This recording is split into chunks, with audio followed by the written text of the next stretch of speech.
જય માતાજી, સ્વાગત છે તમારું ફરી આપણા નવા વ્લોગમાં। આજે તો આપણે છીએ ઘરે બેઠા છીએ, બકરા બધા બેઠા છે ને એક બકરી આપણે વિયારી છે ફાઇનલીમાં આરી બકરી આપણે વિયારી છે, બીજો બધો બકરો બેઠા છે। આ બકરી વિયારી વિયાદાર મળી ફાઇનલી આપણે બકરી વીજી છે।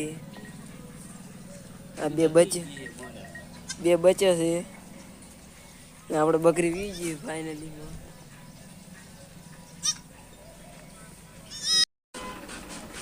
ફાઇનલી બકરો બધો સરવા જતા રહ્યા છે।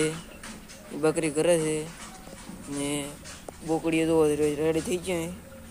બે બોકડી અંદર છે, બકરી બારી ઊભી છે, બોકડી આ રહ્યા। આજ તો આપણે કોઈ બકરામાં ગયા નથી, બકરામાં આજે આપણે ગયા નથી કોઈ।